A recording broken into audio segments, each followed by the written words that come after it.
Hey, what is up, YouTube? What is up, Christianology fam? How y'all doing? Is feminism good or is it making women happier in the 21st century? Let's get to it. I think the most common definition is the social, political, and economic equality between the sexes. So, according to that definition, I would definitely identify as a feminist. Okay. Yeah, in general, I agree with that definition. I believe that we should not be discriminated unfairly on the basis of sex. If I had to add any addition to feminism. I would agree with all that, and then I would also add on just kind of adding more cultural currency to just female spaces, women's interests, and just women's proclivities in general. So, yeah, the audio That last quiet or something like that. good if that's what it were, but I actually think feminism does the opposite of that in practice. And frankly, going all the way back to the beginning of feminism in the 18th century, probably my definition of feminism would be Gloria Steinem's definition. She was the very famous feminist of the second wave, which is that a woman needs a man like a fish needs a bicycle. Feminism is the idea that men and women are not complementary, they're not different and helpful to one another, but they're identical and indiscernible. That there are some superficial differences. You ladies might be a little prettier perhaps than I am, but all in all, we're basically exactly the same. And I don't think that's true. I think it's a false view of human nature, and I think it's harmful to everybody, and especially harmful to women. Right. I've worked with Gloria Steinem's company, Women's Media Center, for like 4 years back My in college. condolences.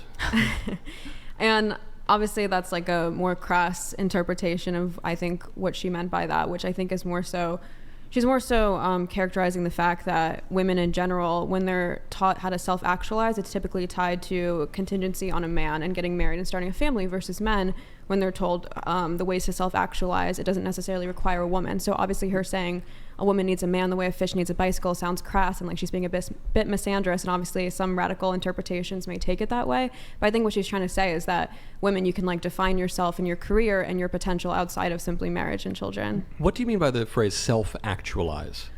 Just like live up to your potential, use your rational faculties, use the design of your potential in your brain. I agree that I want to live up to my highest potential. I want women to live up to their highest potential. I want total human flourishing. But I think you've given away the game on the radical and liberal foundation of feminism, which is the notion that it comes purely from the self. It's a matter of self-liberation that I can do totally self-sufficiently, as if I were an island unto myself. But no man is an island unto himself. Right. And so I didn't make myself. I didn't create the family that I was born into. I didn't create the community that I was born into, the country that I was born into. I take the opposite view of the liberal view. The liberals say that man is fundamentally an individual. The conservatives would say, no, man is a social creature. Man is a political animal. And so the irony, I think, of someone like a Gloria Steinem saying that or insinuating that we just want women to live up to their fullest potential, is that the way that she and the feminists have done it is to totally erase women. And I think this goes back way further than the second wave. You sometimes hear conservatives, the squishy kind, they say, we love the feminism, but only the second wave, not the third wave, or we like the first wave, not the second, or whatever. We're on like the 10th wave now. But it's been a problem from the beginning. Even Mary Wollstonecraft, who founds feminism with the vindication of the rights of woman, she writes that Providence has created men in such a way that they are more inclined to virtue, and they're more endowed with virtue. And I think that's exactly what Gloria Steinem thinks, because the way that second wave feminism actually was practiced was it denied the virtues particular to women, and it said the only way to be virtuous and to flourish is to be a man. So if women want to be virtuous and flourish, they got to dress like men, and they got to have the same attitudes towards sex as men, and they got to work in the workplace exactly as men do, and they just have to pretend to be men. But I think that's very disrespectful to women and harmful to them, because if a woman tries to be a man, she's always going to fail. Just look at the Penn swim team now when the men compete against the women swimmers and defeat them. This is why some feminists wisely are turning against the transgender ideology. I think women are great, and women have a wonderful nature, and when women are fully women, they can really flourish, and when they pretend to be men, they get miserable. I think what a lot of feminists would push back on or worry about is this idea that we have ascribed gender to certain things that are kind of agendered. So for example, when it comes to the workplace, the idea that like, oh no, a woman must stay at home, going out and working is a man's job, seems to be something that a lot of people have contention with, because it seems like I'm not saying that women don't have a place at home taking care of children, but it doesn't seem like it should necessarily be limited to just that. So for example, even like throughout history, you still have women who, despite taking care of home, also have like side jobs or side hustles or stuff like that to help contribute to the family. So I think this whole idea that's like, oh no, like women are just trying to be men. Sometimes I wonder, oh no, we are just saying that this is for a man to do, even though it seems like there's more opportunity for women to participate in those arenas as well. I think you've just made my point, though, which is that you say throughout history, including long before feminism ever came onto the scene, women did plenty of things, you know, in addition to just being barefoot and pregnant in the kitchen, right? They were involved in their community. They had side hustles, as you put it. So they did all these things. I mean, I think of the most famous anti-feminist American of the 20th century. It was Phyllis Schlafly. Phyllis Schlafly had 6 kids. She was a housewife. She said the only person whose permission she needs for her political activism is her husband's, which irritated feminists to no end. She's one of the most important political figures of the whole century. She single-handedly killed the Equal Rights Amendment, traveled all over the country, one of the most vaunted figures in the American right. She was able to do a lot of things in public, but she recognized that her particular role that her husband never could have, that no man on earth ever could have, even if he kids himself, is to have children, to be a woman, to be graceful, to do the things that men can't do. And so she can do things beyond that as well. But if you erase the particular advantages of women, then women are put at a disadvantage.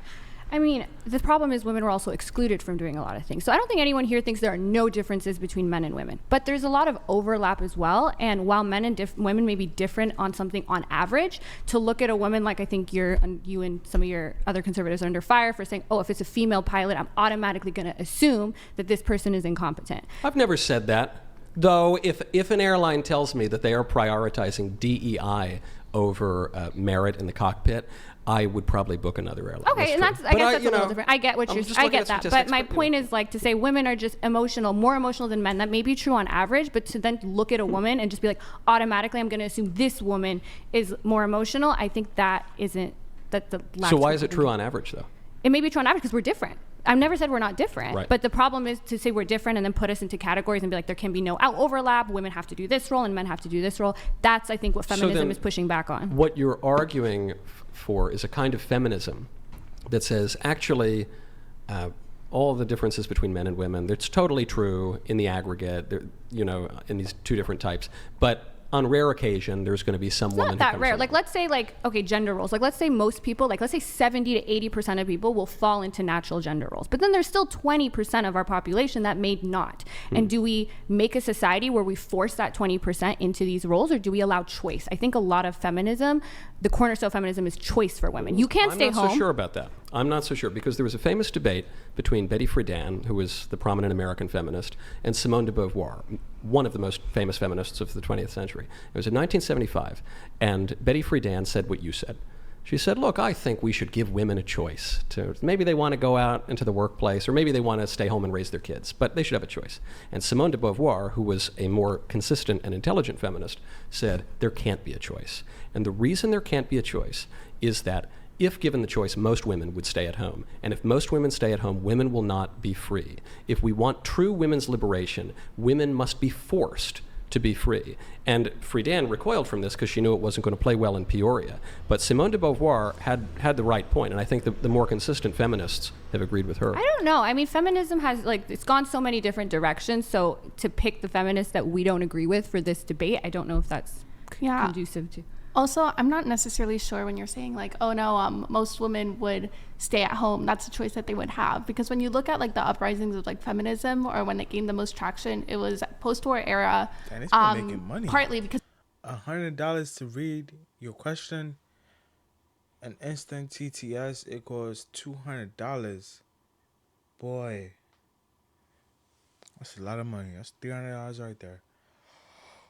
So the reason why is because during these war eras, men went out, they were drafted, they had to go fight, et cetera, et cetera. Women were expected to take up more traditional male spaces, work. And when the men came back, what ended up happening is that a lot of women did not want to leave the jobs that they had. They wanted to keep the somewhat level of financial independence that they were able to gain. And that's why we see like these huge like feminist uprisings during those periods of time. So it seems to me if you're saying that most women would stay home, that just wouldn't happen. Like women would have not had like these feminist movements go forward. Well, the feminists didn't want to leave their jobs, but women broadly perhaps did. So anecdotally, people write in a lot and they tell me, Michael, you know, at least while my kids are little, I'd love to stay home and raise them. Maybe I'll go back to work after, but I just can't. You can't raise a family in America for the average person today on one income. And that's a result of women entering the workforce and wages decrease, which is why not only the radical left, but also the more commercially minded right wing was in favor of that. It's the same reason they're in favor of mass migration. It just lowers wages for people.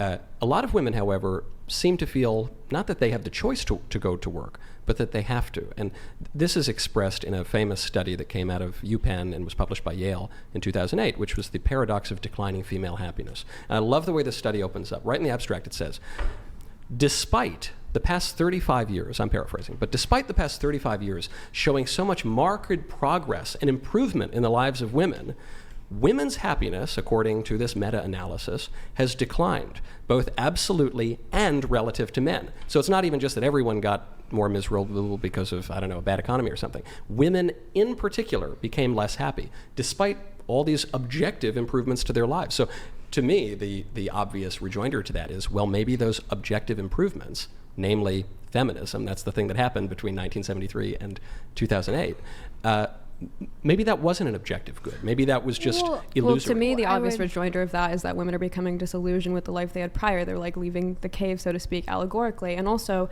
I don't think you should use self-reported happiness as a metric of justice or any like objective good, because you can plot self-reported happiness with pretty much any variable. Like highest reported crime, violent crime in the United States, also is directly correlated to self-reported happiness. Does that mean one causes the other? No. Does that mean we should think What do about you mean by violent that? crime as a Highest good? violent crime is correlated. I'm just saying in the periods of time when we've had the most violent crime in the United States, there's also a correlation between highest rates of self-reported happiness. Well, not according to the survey I just cited, right? If happiness has been declining steadily, especially for women since 1973 to 2008, you had a major crime spike in the early 90s, but you didn't have a major spike in happiness. So perhaps there's some survey that you're referring to in some city somewhere, Well, and but it just wouldn't. But also, even pertain to women this. living traditional lifestyles are seeing a downfall in happiness. So why is it that the women who are still living the type of lifestyle that you would probably prescribe to women are also having a decrease in happiness? Also, I'm not convinced of that. The Institute of Family Studies that are big, and there's a lot of data out there that actually children make you less happy. So there is this problem happening.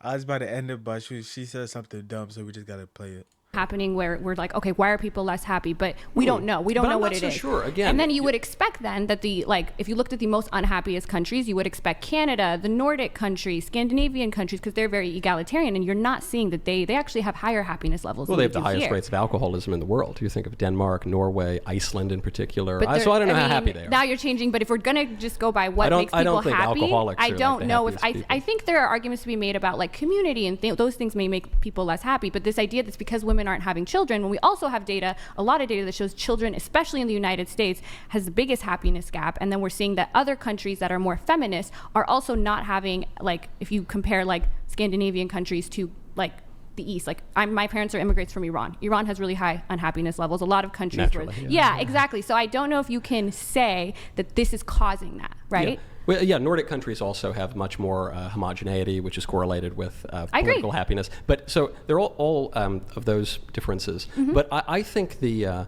point about children making you unhappy and the point about leaving the cave, I think those are both a little bit of a She definitely would not have a breast out if she lived in Iran. So you in America, that's why you have all this freedom to be saying all these stupid things you're spilling right now. If you wasn't in Iran, your chest would have been covered up. But you're not in Iran, you're in America, the home of the free. I love America. You in America, so that's why your breast is out. Okay? hope, because they're belied by the fact that if it were just that women were coming into their own now and they were recognizing the oppression of which they were not conscious previously, then why would they keep getting less and less happy? You know, at a certain point, aren't you supposed to turn the corner and become more happy in your independence? But that's not what's happened. For 35 years, it just gets worse, worse, and worse, including relative to men. And then for children. Yeah, man.